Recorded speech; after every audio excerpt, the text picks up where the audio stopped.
Okay, and we're live. We're live! Welcome, everybody. We made it, episode 86 of the Electric Fan Cave on electricfeast.com. Corey is coming live from Hawaii with, what's that guy's name that plays the... He's dead, though. Never mind. I was going to say that one Hawaiian guy. This is terrible. This is going really well. Corey's coming to us live from Hawaii, which is exciting, but has also been sort of the source of our issues. Had some technical problems, but we are at full excitement levels to be able to talk about some awesome trailers that dropped this week, including but not limited to Star Trek and Independence Day 2, and then the one that just stopped in today for a little treat, Fuller House. So let's not really get into all the things we're going to talk about. Let's just talk about them. How about that?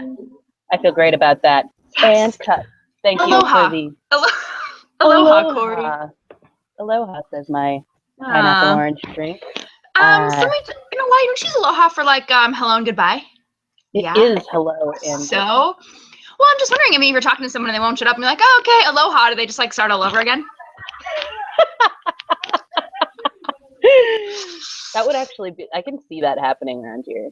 People like to talk, but anyways. Yes, I did have a nice view earlier of like the entire bakery that I'm sitting in, Mr. Ed's Bakery in lovely Honolulu, Hawaii. But the internet didn't work in that corner, and I had to plug into the internet cable. So now I'm just like jammed behind a counter. It's nice. Well, now you won't scare the customers when you're talking to yourself. So that's true. But I don't even know if they'd notice. To be honest with you, Kristin, are you going to see Star Wars tonight? Not tonight. Tomorrow night. I'm going tomorrow night. So, it's an exciting day for the Star Wars fandom. It's very exciting. I'm just almost, it's like just the excitement is exciting, you know? Right. Like everybody, it's like, oh, it's like, it's here already. I feel like it was just a year ago when that teaser dropped and everyone was like, ah! What was it? Last Thanksgiving, wasn't it? Last Thanksgiving is when it dropped, I think.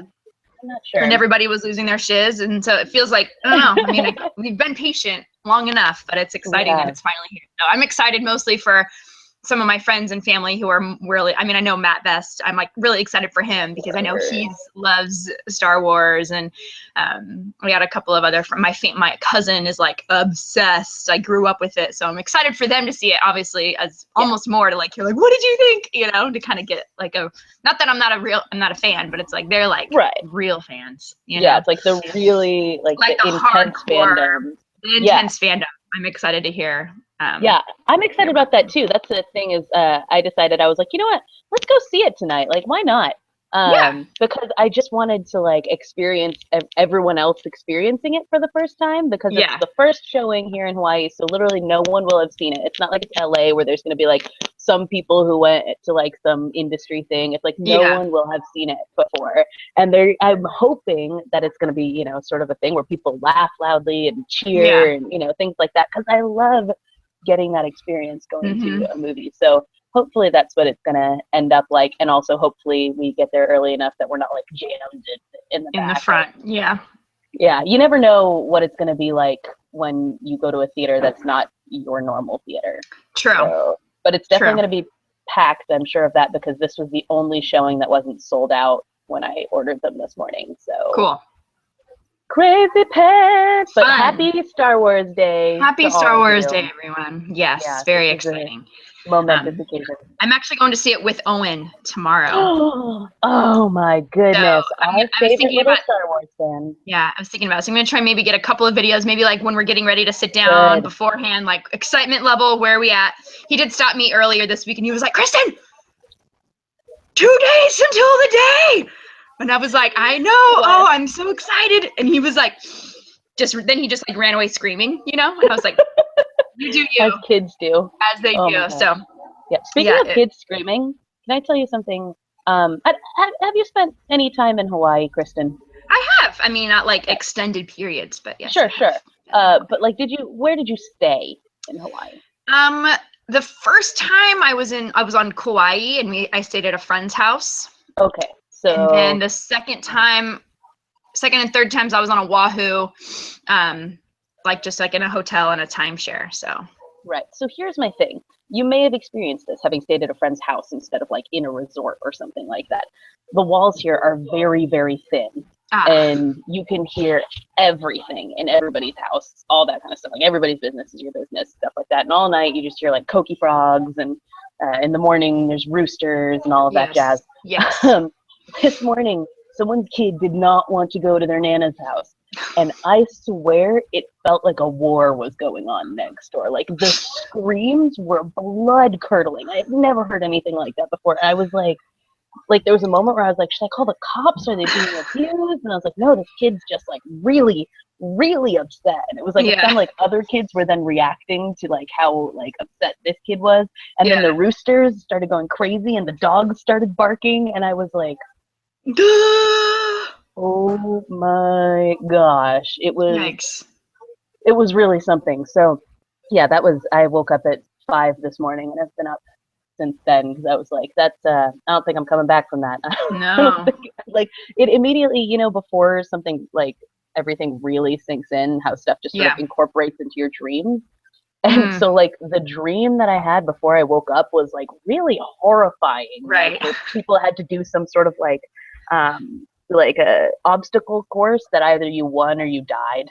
Oh, It was like really, really bad. So yeah, that was my morning. I got up and played Candy Crush for a while. And, there you go. That'll soothe the nerves. Yeah, it was soothing.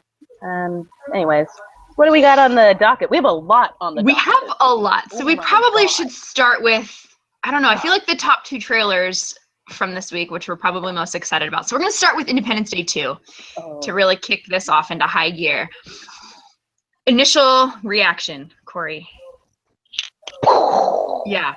Goosebumps. Oh goosebumps. Like I was on the verge of tearing up when I watched it. I was like, I'm actually going to almost tear up just thinking about it. They played, if you guys haven't watched it, they play the speech from the first movie in the background. And at first I was like, oh, like the president comes. I'm like, oh, no. This is the speech. And then the old speech. This is the whole speech. And so then at the end, it's just like, and then like, it doesn't even like get to say the big, like, this is our, and it like cuts out. And you're like, is it going to happen again? Like, oh, and Jeff Goldblum is like wonderful when he's like, that's a lot bigger than last time. And he's like, I've been preparing for 20 years for this. Oh my gosh. It's seeing like, I think seeing Bill Pullman and Jeff Goldblum in this was just like, yes, I feel great about it. And the speech in the background, just, I mean, because we quote it constantly, and to have it, like you said, cut off because holy crap, it's coming back worse than last time. And I like that now they've built, like he's saying, he planned for 20 years for this or whatever, that they've built society to try to, like, the technology and everything has advanced for the purpose of trying to survive keep this from happening again, and so that's kind of fun to imagine, like, society didn't just move forward the way that we have it now and it's the same exact thing and it's 2015 the way 2015 is, but instead it's one that's sort of moved along and advanced to fight this threat. Right. And it's interesting to think, like, how does that, as a world, because this wasn't just like an American problem, right? So like as a world, how does that gonna affect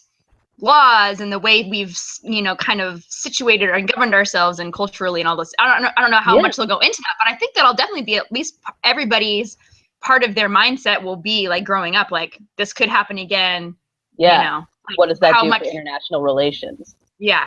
How are we going to work together this time? As last time we weren't really prepared, and it was like the whole Morse code, and it was this crazy thing. So I'm like, how are we more prepared to work together? And I'm just so excited. I can't even handle it. I'm stoked on this. And like the fact that it looks like him and Liam Hemsworth are like on the moon at one point, watching the ship arrive, and I'm like, why are you on the moon? I almost forgot that Liam Hemsworth was a part of this for a minute. I did too, and then he was on it, and I was like, oh yes, I'm into that. I love him. I will always love him. I'm a big Liam fan. By the way, did you watch SNL with Chris Hemsworth the other day? No, I just watched the little clips that like they were showing of him like talking to the cast, or the one with Leslie Jones when she's like, if you freaking touch me one more, whatever, and he's like, okay, cool. He like walks up. He makes fun of himself a lot in it, and being like the super handsome, as if he's got like this huge ego about it, but there's people bringing up Liam in it and him being like annoyed, like, oh, that guy, no. Yeah. Please, he's not nearly as hot as Kristin. Yeah. Which is great. But I love them both dearly, so Yes. I'm so stoked on the Independence Day trailer. That is everything I hoped and dreamed it would be. Yes, which indeed. is a relief. That's a relief. True. Yeah, because we were. I mean, I was never worried. I anyway. wasn't totally worried, but it's always a relief when it like meets your expectations. Like when you were cautiously optimistic and you're like, I feel like I've been rewarded. Yes, my patience has been rewarded for all of this time. So my patience, my fandom, my loyalty. Yeah. So, and they've also earned our loyalty at this point. So we're very excited. That one was definite and excitement. I mean, just it was just very exciting, beyond excited. And then the next one, which was pretty exciting, was apparently there was a leak in the Star Trek universe. And so they came out with the Star Trek Beyond trailer earlier than they were anticipating. What were your thoughts on this one? I don't know what's going on. Okay, good. Now here's the thing. I'll admit, I haven't seen Into Darkness yet. Oh, I know. I'm sorry. No, you're fine. And so I thought maybe it was because I hadn't seen that. I'm like, I don't really understand what's happening. No. Okay. No, I don't think that. Yeah, I don't think that helps much. Keeping in mind, I saw Star Trek Into Darkness twice, as opposed to like where I've watched the 2009 Star Trek like a million times, so I can tell you everything back and forth. But no, I don't think that super helps. This is like, so this trailer, I mean, I like the funny Bones moment. Yeah. That's always good. I'm a fan of that.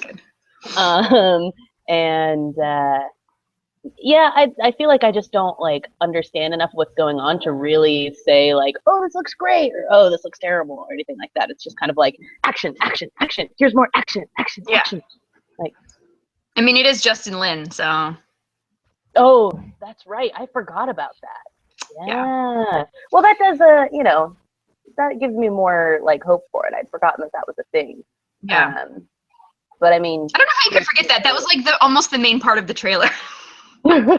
From the man who brought you Fast and Furious. It's like Justin Lin. It's like his name was almost big down or something. I don't know. His was the only name they even plugged. They didn't even give you any of the people in it. Like, who cares about the stars of this movie? We're all in it because you love Fast and Furious. Yeah, I somehow missed it. I must have looked out at that moment or whatever the case may be. But I mean, it really, I think though it does come down to the script, because I feel like with even with Into Darkness, even though you didn't see it, like in terms of like everyone in it and all that kind of stuff, like there was no problem with the movie. It was really just that it was a stupid script.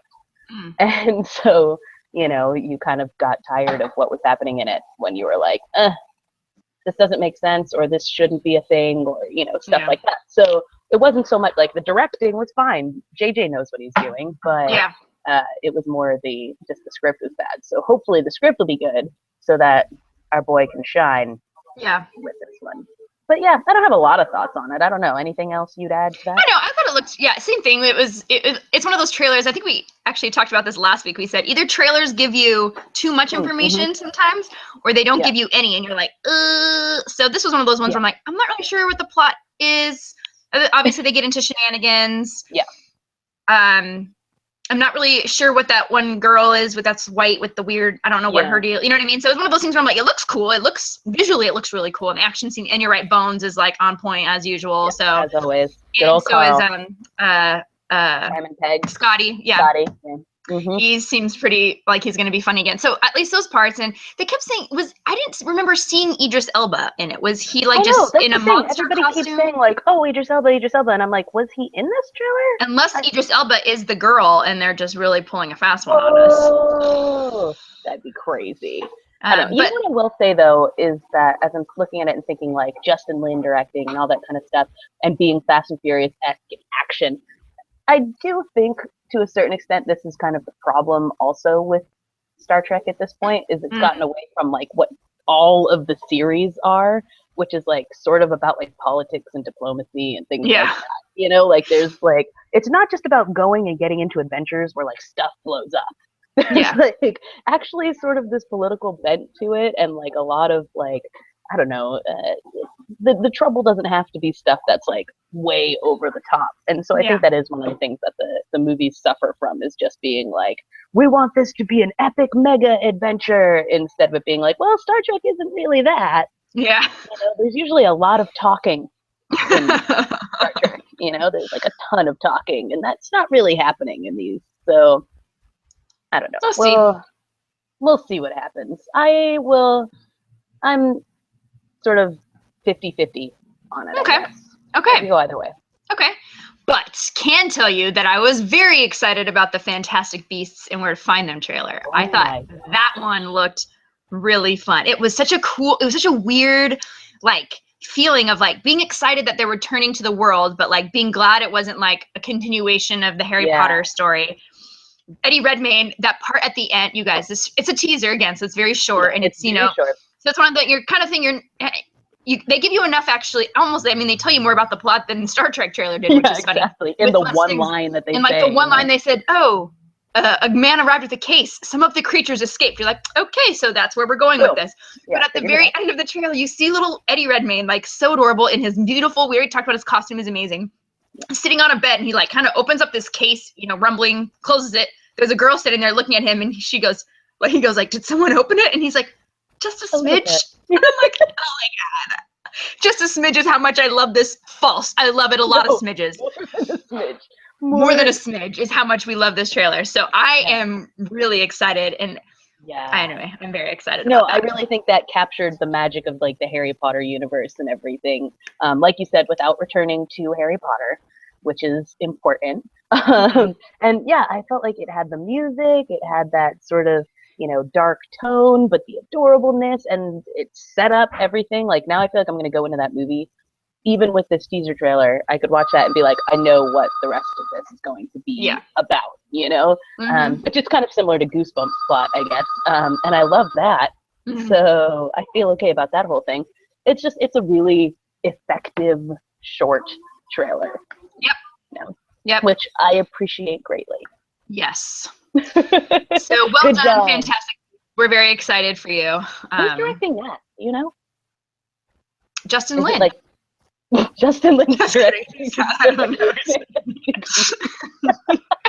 That would be the weirdest Harry Potter movie ever. All of a sudden Vin Diesel shows up and we're like, what the heck? What is going on here? Hey, you know what? They got Alfonso Cuarón to do a Harry Potter though, and who would have thought that would have been a good idea? It's David Yates. Oh, so we're going back to one of the Harry Potter directors. Going back to someone who knows what's going on. Yeah, that's good. Okay, I'm for that. I like the Yates verse of Harry Potter, so good. So just as a reminder, he did Order of the Phoenix, Half-Blood Prince, and Deathly Hallows 1 and 2. Yeah, that's great. Oh, and he's also the director of that Legend of Tarzan movie. Okay, let's talk about that. Okay, let's. What is this movie? Okay, this is another thing where it's like there was a lot happening, but there's a lot, not a lot. Like again, I only know what I think the plot is because I read something beforehand. So I think what happens is he's married to Jane, and they live in England. But for some reason, they're sending him back to the jungle to fight something or do something, but I don't know what that is. Apparently, but he seems to fight a black man who, or his gorillas, because he's fighting a gorilla at one point. It looks like. Well, that's what. Okay, so that's one of the things I'm like. This made me realize how absurd Tarzan is, like in a way that I never really thought about before. Where I was like, why do we have like a white superhero in the jungle here? What do you mean? What? I'm sorry. Can we stop with the fact that you never thought Tarzan was an absurd storyline? Well, it's mostly because I think nothing of Tarzan. Like I didn't like the Disney movie. I never was like into Tarzan. I liked the Disney movie. And so yeah, it like never. Like all I thought was like, I hate this movie, and that was like as far as I got into it. And then I thought about it like watching this thing when he's up against like the black indigenous guy and an army of gorillas, that I was like, whoa, how is this not horrifyingly racist? I was like, what? This is it. All of a sudden like occurred to me, I'm like, why did we have like a white hero in the jungle? Yeah. Because he was in a plane crash, remember, or something? No, like, I know why. I know, I'm making fun of you. I know the logistics of how it happened. Yeah. It's just then when you think about it, you're like, there are people who live there. Why didn't they write a story about people who live there? Bananas. And then to make that, like, I think just this trailer, because it doesn't give us any information, it just looks really bad to be like, oh, there's all these like white people and Samuel L. Jackson. who are fighting this one black man and an army of gorillas. Well, and I'm confused as to who. But then Samuel L. Jackson seems to be some kind of like diplomat from where? I don't know. He has an American accent. Right? So I'm like, there's no way he's a diplomat from America as a black man in whatever era that, you know what I mean? I'm like, every time this is. Period. I mean, up until about like now, there's no way he's a diplomat from America. Pretty much. No, it makes absolutely no sense. This is a trailer that requires more explanation. Yeah, and also, of course, though, but apparently, what's-his-face, Christoph Waltz is a bad guy because he captures Jane or something. Yeah, and because he's Christoph Waltz, and for some reason, despite his inherent adorableness, he is always a bad guy. Yeah, I know, which is so weird. Oh, they really should put him in something. It's the accent, I think. It is the accent. It's weird. But they gotta put him in something where he plays something hilariously adorable and everybody loves him. You know what I want to see him as is like in something where he is like a toy store owner who befriends a small child. Do you see it? Oh, do you see it? Yeah, that would be magical. That's how. But he's got like a magical something. There's something, you know, or like he can activate a kid's imagination so they think there's like a magical something going on, and he's probably got a tragic thing, like he does this because like his wife died and really he never liked toys, but it was her passion, and then he became Santa Claus. Wait, no, that's wrong. What? No. Scratch that last part. No, just that he owns some kind of magical toy store. Let's start there.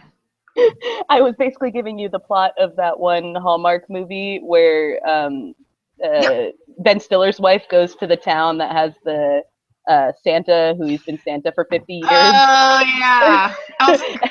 I mean, I could tell you were trying to, but I thought you were meshing two together because I'm like, which one is this? I feel like she's trying to, okay.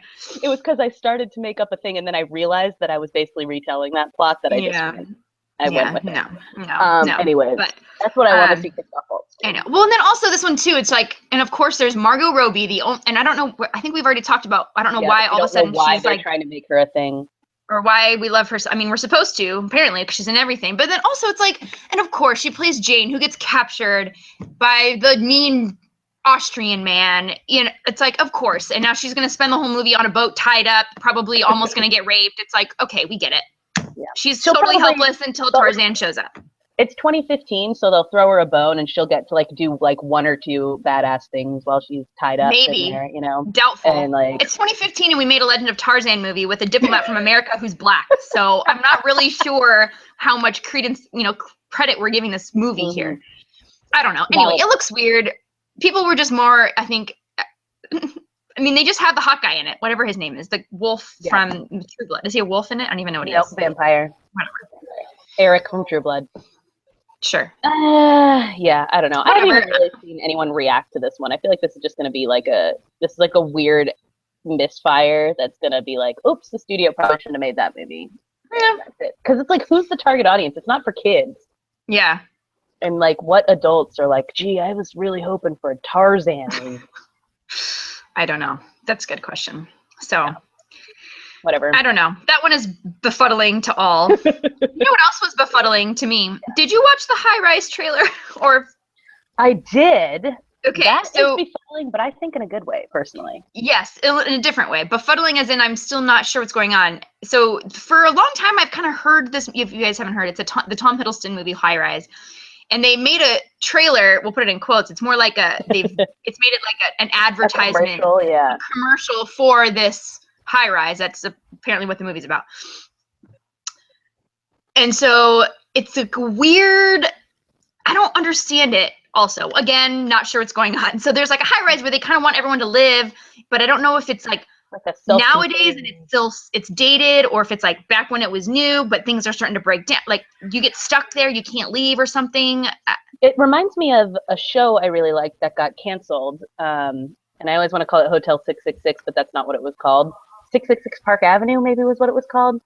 And it had the guy who played John Locke on Lost, and it had the girl who plays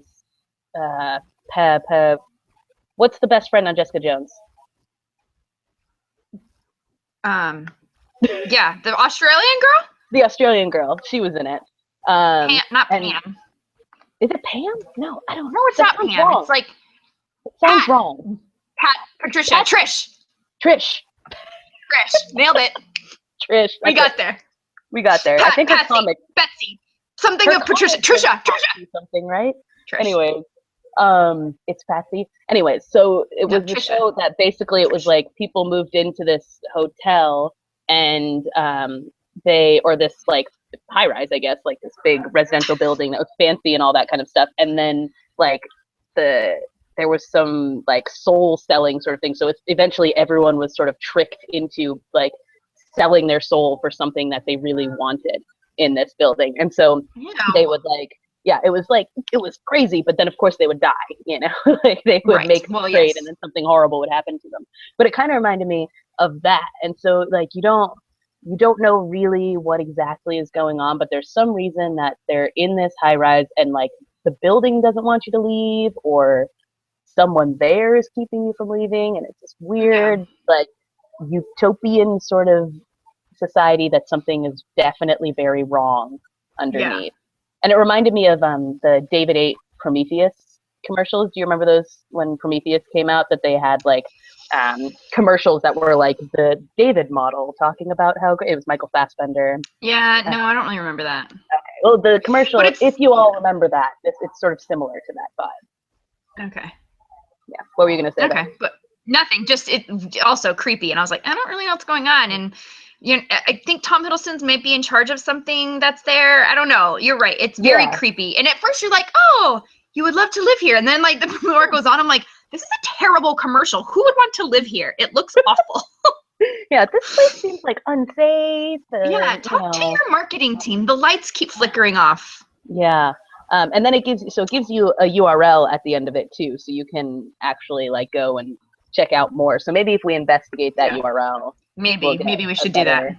Idea of what's going on there. But I'm excited about it. I'm like, it looks creepy, and I love creepy stuff, and I love Tom Hiddleston. So well, who doesn't? I know anyone who doesn't. It's a win-win.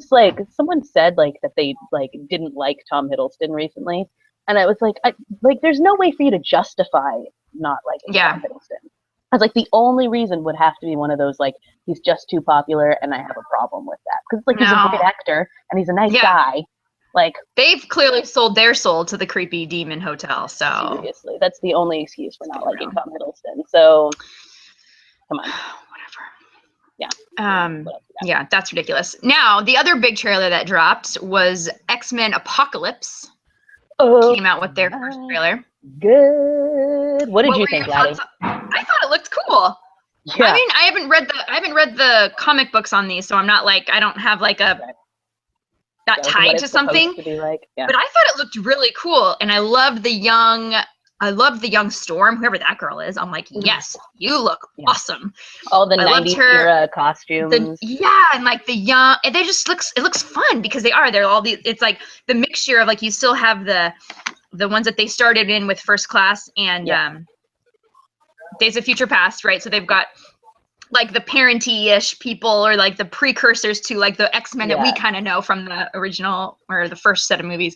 So, which is so fun. And so I'm excited, and I love the ending scene or shot of that was like because I'm like watching it. I'm like, okay, this is cool. I'm into this. I'm like, oh man, like what's happening? Like this is bad. Like this looks like how, I mean, when a movie's called Apocolypse, you're like, no, this is not going to end well, probably, That's a good point. It's like, this might not go well. So that in itself, but then at the end, you guys, you should really watch it. It's this like parting shot of you finally get Xavier, bald Xavier, and he's like kind of just like turning, and you're like, the most epic thing. Which is very cool. And so, and you get Jean Grey finally. And I remember like Jean Grey was like super lame in that one X-Men 3, remember? Yeah. She got weird. And so it's like one of those words like named. Right. But it's like one of those things where they kind of are touching on the fact that she's very, very powerful. I feel like you can just tell from that one scene, because she's like she's figured something out that they clearly don't figure out until like the end, Exactly. Of like, no, something really bad is coming. And he's like, oh, you're just having a nightmare. She's like, no, I'm not. Was it? And it looks like there's a little more teamwork happening. Like there's that part where I still like it because it feels like Mystique and Charles still haven't had their like real break. Right, exactly. Where she still cares for him. Yeah, very in between. So I don't even know if I realized that was Jean Grey who was in that, but yeah, it seems like a really, I don't know, it looks like a lot of fun. And I have the comic, like the graphic novel, but I'm like torn on whether I should read it first. This is like with Days of Future Past, it's like it deviates from like what the comic was, so it doesn't super matter whether you actually read it or not. But and then so I it's one of those things where go ahead. Yeah, I feel like, wasn't it Jerry? I thought Jerry had posted something like, wasn't super into the trailer. I'm like, oh, is that because he's read it? And so I'm like, oh, I thought maybe. Yeah, I don't know. There's like, I've seen a few people who like were not into it, and I was like, did we watch the same trailer? Because I'm like so 110% in. And this is one, I think it gives you like, again, perfect amount of everything, because it gives you exactly what the storyline is. So it's like, okay, this guy's sort of been around through the ages, and we don't know like which came first, the religions that follow him, or if he copied things from religions, or like things like that. Yeah, like that one part was, Yeah, and so, you know, he's kind of, we get like what he's doing in this as like a villain, and what the through line is going to be, and what they're going to have to deal with his return. And then after you get that established, then you get all these like little flashes of the other things going to be happening, and who's going to be in it, like which characters we're going to see. And there's so many characters. I'm just really excited about that. Yes. I just think it's fun. Yeah, I will say the other day, a friend of mine messaged me, and he was like, "Hey, I saw you posted the X-Men trailer on your on the Fancave page. It's like, guess who's training James McAvoy right now?" And I was like, "Are you kidding me? Is it you?" I was like, if it's not you, this is a weird message. But yes, he was like, he told me he's training James McAvoy, and he was like, it was the greatest, because he was telling me about him, and he's like, he is like exactly what you would imagine. He's like the nicest guy on the planet. He's like, they like email back and forth during the day. He had to be. Like he had to be. I was like, yeah. Wait, training him for what? Like a decathlon or what? So he's working. He's an actor. Come on, he's working on a movie with. I don't know. Yeah, maybe he's playing a decathlete. That's not even the right word. That's not a word. Decathlon. Decathlon is what it is. No. Yeah, it was. I don't know. I don't think it's a. I think I can say it and it's fine. But like Nick was saying that like James McAvoy also like does not like to work out, you know, and so basically he just bulks up like when he has a movie, and the rest of the year just eats cake. Like, oh my god, I love him so much. Like, I love you so much right now. Because I follow The Rock on Instagram, and that fool is a freaking nut. And I'm like, I love you because you're like kind of endearing, and your dogs are really cute, and you're funny. But at the same time, you also make me feel like a lard ass, which is terrible. What's he call his gym that's in his house? It's like, I don't know, I can't even remember, but regardless, you get the feeling he spends his entire day in there, and then like comes out to eat and walk his dog, and then goes back in, and I'm like, that's not me. And so this is like this is how I imagined my like headcanon James McAvoy. It was like, he doesn't super care, he just kind of like lives his life. And so when Nick, he's like, oh, you gotta be buff, he's like, ugh, oh, worse. Yeah. Oh, my friend told me I have to take my shirt off in this movie, because if not, then I'm gonna go back to my burger. Yeah, put some Spanx on, and you know. And so it's the way Gerard Butler does stuff too. Except that Gerard Butler doesn't even want to get skinny. He's like, you can Photoshop abs on me if you need to, but I'm done. I drink beer. What are you gonna do? I love that. Very Scottish. Yeah, this is a great little aside that. So if you think about, they're both Scottish. Isn't Gerard Butler both Scottish? Like, maybe this is a thing. Maybe that's a thing. Scottish people. Maybe Scottish people are rising up my list of favorite people in the world right now. Yeah, maybe you need to go to Scotland and find your true love. They seem to be. They seem to be right up my alley. Mm-hmm. If you can understand one, then you can marry him. That's true. That is true. That's a big if. Yeah. I remember you sent me that one. I think it was a Scottish guy. He was doing that weather report. And it was like snowing. I'm all, clearly he's talking about how cold it is, but I like could not understand one word he said. Oh, that's right. No, actually, remember? That was Northern Ireland. Oh, it was that Northern Ireland. Oh, that's and I why you wish sent I it to could. me, because when Martin was going to be on, and I was like, oh my gosh, I hope he doesn't talk like this. We're never, the whole time we're going to be like, That's right. Oh my gosh, I forgot about that. That was oh, fantastic. that was funny. I wish I could remember Oh. exactly what it was he said, but my brother, that was the thing, because my brother had sent it to me first. He's like, I'm gonna need you to translate this. Yeah, you're like, nope. Like, no, the thing was, I spent enough time there that I was like, no, I get what he's saying, and I sent it back, but I was like, that's hilarious. And Yeah, what he was saying was it was gonna freak out. cold. Yeah, That's he was saying it was cold, and it was like, you know, he needed to catch the bus to go to school or something. But anyway, that's neither here nor there. Scottish people, word. Yeah. Well, hear about some non-Scottish people. So today, Netflix dropped the kind of teaser trailer for Fuller House, which is coming out in February. And it was like, what? I can't tell what your face is. You didn't like it? It was so painful. I couldn't. Oh my god, I'll tell you why I liked it. Can I tell you why I loved it? Tell me why you loved it. First of all, the song was a little depressing. I'm like, you could have made it a little happier. It's like they're coming back. It's not like they all die. Yeah, they made it a little sad. But I loved, like, they panned into the kitchen, which looked almost exactly the same. I mean, everything looks like almost exactly the same. It's a little, you know, little different. And then it like pans to the comet.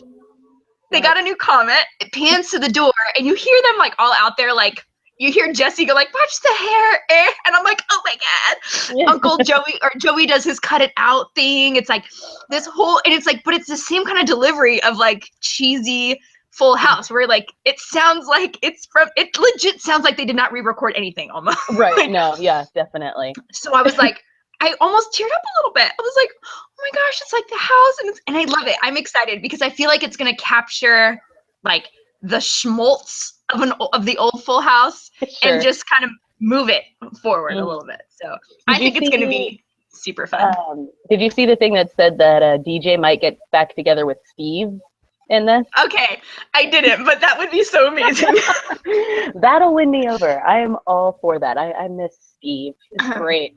I don't know. Gosh, like all the things you liked about it were all the things that I like hated, though. I was like, I couldn't stand the like really cheesy bad delivery outside the door. I loved it. Like, no, and like, I absolutely loved it so much. Everything's the same. I'm like, oh, I can't, because there's like a limit to nostalgia. Like, there's only so far you can play it, and this is why like my problem with Girl Meets World too, which I do like.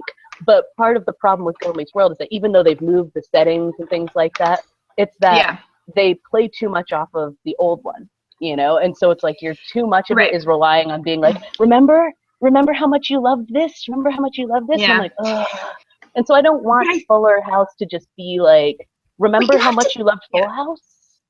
But I feel like here's the thing about it, though, is like, this is a little different than that because they're clearly moving back in with Danny, who's a dad, why would he update anything? It's like the same house he's lived in his entire life or whatever, you know what I mean? So it's like, she's moving back into her parents' house. It would be weird if everything, I mean, granted, I would guess maybe they should have gotten like a new couch or something, like something like that. But you notice like the backsplash is different in the kitchen. Like some things have been upgraded in the, like those kinds of deals. It's like, so it's not like they moved to a new city, started over, and are still making the same jokes. It's like they're moving back into the same house. Like they're going to have some of that. And so I think, I will grant you I feel like the commercial was just trying to hook you with like, look, it's the same, but I don't know. I can't wait. And that song though, I think that also like just set me in the wrong. Yeah, like, the song was a little too sad. So country. I'm like, they live in San Francisco. Like nobody listens to country in San Francisco.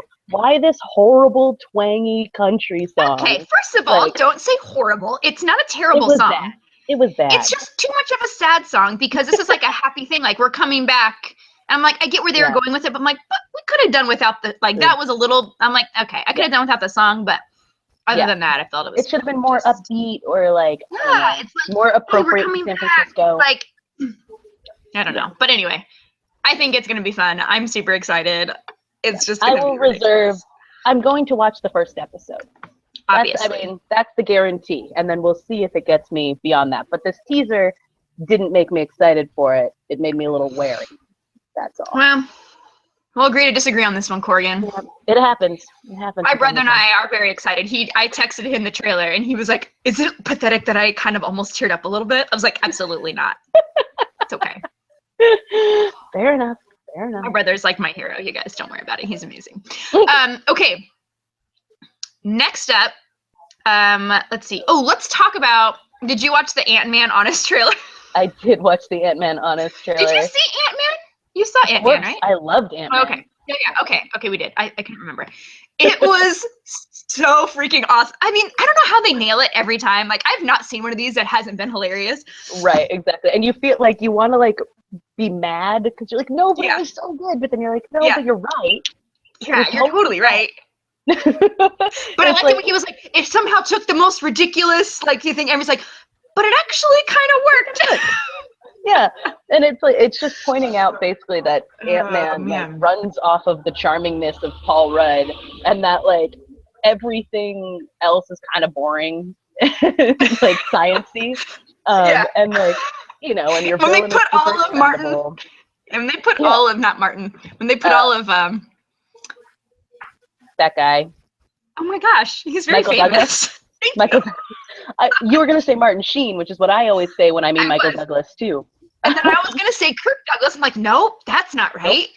Nope. Okay, no, not that one. Michael Douglas. When they put together all of his lines, I was like, oh God, you're right. This is boring. And then all of the sucker punching too. Oh my gosh. So, and like, and the fact that they're like, it when they pointed out it was basically Iron Man 1. Yeah, like. Oh yeah, which was funny because also when we like I had watched the X-Men trailer before, and I was like, what is it with like bald villains? Why are we terrified of bald people? And then we go to the Honest trailer for this, and it's like, and the bald villain. I'm like, why are bald people scary? And it's like an Iron Man 1's bald villain. I'm like, what? And James Dale was bald in Iron Man 3. Like, I don't know why we're so terrified of bald people. I don't know. It apparently is untrustworthy to not have hair. Apparently, but that's what I've learned from movies. It was like even their hair doesn't trust them. Their hair left. They were so untrustworthy. That's probably it. Yeah. Oh so man. But the Honest trailer was really good. Yeah, it's really good. You guys should, if you loved, I mean, it's basically everything. If you loved Ant-Man, you'll really like the Honest trailer. They point out some really, and it's true. It's like, it does rely on Paul Rudd. I'm like, but he makes it work because it's Paul Rudd and you love him so much. So yeah, and I have no problem with relying on Paul What did they say? Something about T.I. being himself or something. And Michael Pena as the only Latino in the MCU. It was so good, you guys. Oh, and then and then Anthony Mackie, the only Avenger they could get to be in this movie or something like that. And I was like, oh, stop it. Yep, pretty much. So it's delightful. It's delightful. Take a look if you need a good laugh. And then if you also need a good laugh, Deadpool is continuing his reign of hilarity, I guess, or awesome marketing. I don't know, reign of hilarity.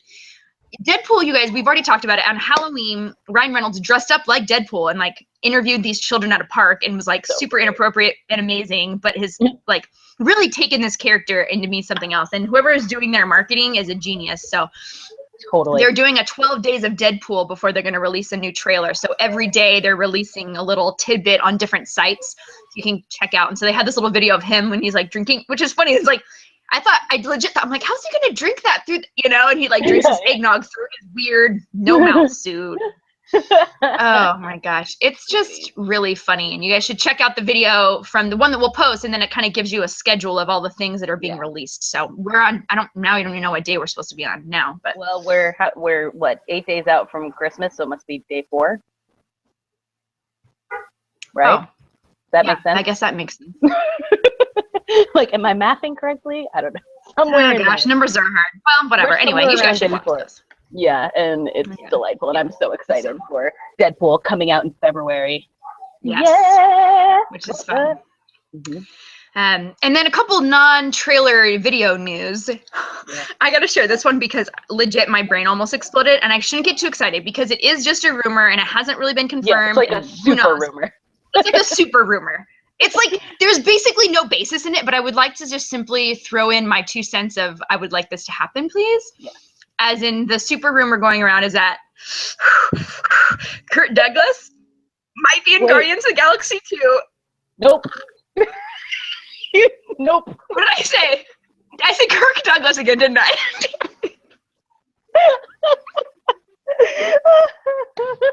Those damn Douglases! This totally ruined my whole delivery of this awesome news. or improved it. Let me start again. Let's try that again. I wish this wasn't. Let's start again. You guys, we just. Damn it. Okay. All right, take 2. I'm going to start off by telling you who isn't going to be in Guardians of the Galaxy 2. It's not going to be Martin Sheen. Nope. It's not going to be Michael Douglas. It's not going to be Kirk Douglas. It's going to be Kurt Russell. What? Hopefully. Maybe. Possibly. Who knows? Super rumor. You guys, super rumor. Legit, absolutely no basis for this. But I don't know if you guys remember. I think I've told you before. I love Kurt Russell so much. Like, my dad actually, I think, loves him more than anybody. Probably more than like his own family. My dad loves Kurt Russell also, and I do. And I think we've talked about how excellent he was in Fast and Furious. Yeah. And he was just this like perfect, weird character that you're like, I'm not really sure what your deal is, but I love everything about you. Everything about it is perfect. Everything about you is perfect. And so he would be so great. Like, he would be so great. Yeah, it's like when you think about it, you're like, no, that's the most natural thing. This is kind of like one of those things, and I think I've said this about a movie before, where you think like maybe the rumor casting is something they put out there in order for like the actor and his people to hear it and be like, yeah, we could do that. Yeah, that could not be bad, and like start the meetings, because this article claims like basically like there's been nobody has signed any contracts on this. In fact, they haven't really talked about it yet, but there are meetings scheduled to talk about it. It's like, who put this out there? Right? You know, is it like someone who was like sitting in the like waiting room at the studio one day, like, you know, heard someone and overheard on someone's Google Calendar? Yeah. Like I have no idea how this kind of thing starts. So maybe it's a thing, and we hope. Please. We just love Kurt Russell so much. Please. That's all we want for Christmas. Please. And if he's not available, Kirk Douglas. Kirk Douglas would be an excellent second choice. What is he, 99? Is that what he turned the other day? Yeah. Something. That guy is old, man. He's older than God, that guy. Yeah. Yes. So I guess he could be our second choice. But really, I really think Kurt Russell could do a good job. What's our other piece of Our news? final exciting thing is we got our first very official Ghostbusters reboot photo of the cast in full uniform with an eerie green glow behind them, looking awesome. Looking fantastic. Oh man, they're like hardcore. These ladies, like just they're like going there, you know. They're like, yes, I would call you. I would call you. Indeed. Yeah, they're going to town on some ghosts. That's for sure. Like it's gonna go down. The green glow is so perfect and epic. Their stances are super powerful. You don't want to mess with them. It's just perfection. Yep. And I just love the I don't know. I feel like they each, from at least in there, I know they're just in their like costumes, like uniform costumes, but I feel like each of them still has like a very distinct personality. So there's like the nerdy-ish one, you know, and then there's like punky one. And then there's like Kate McKinnon, who's like, I don't know what's going on, and I don't know. It just looks. Yeah. It looks fun. So we're excited about that. Yeah, it doesn't necessarily look like they're just analogs of the male Ghostbusters, you know, like that's not the Venkman and the Egon, and you know, like they seem like they're their very own sort of characters. You know? Yeah. So I'm stoked. That picture made me really happy. Yeah, really. And I liked the green glow because I feel like that means Ecto Cooler is around the corner, you guys. It is. Ecto Cooler is coming. By the way, I had a Surge Icy yesterday. Ooh, how was that? That's the thing they have here in Hawaii. It was actually pretty good. It tasted like a lime popsicle. Yeah, I like lime popsicles. Yeah, right? I'm down for that. Yeah. Remind me of childhood. So I was, we were pulling through Burger King, and I was like, whoa, Surge? I'm drinking that. Into it. That is a thing that's happening right now. So, you know, seal of approval on that. But yeah, Ghostbusters, also seal of approval. I feel great about it. Yeah. And that's us. That's it. Yeah. So thank you guys. Yeah. Enjoy Star Wars this fine evening if you're going to see it. Or tomorrow evening if you're going. Yeah. Gonna close us out there, laddie. Yes. Yes, I will. So thanks so much, you guys, again, for joining us. As usual, you can find us, check out the blog at electricfeast.com, where you can get all the links to all the good things that we chatted about today. You can, of course, check us out on YouTube. Please rate and review us on iTunes. Make sure you subscribe there. You can also find us on Stitcher and SoundCloud, all the places that we are to be. You can also be there as well. Possibly. I don't know. Anyway, so do that. And that would be, yeah, I don't know. This is going well. What was it? Yeah, that's it. So great. So thanks for listening. So for this week, I'm Kristin Latterall. I'm Corrigan Vaughn. Peace out, Take it everybody. easy, kids. Stop that podcast. It's not clicking. There we go.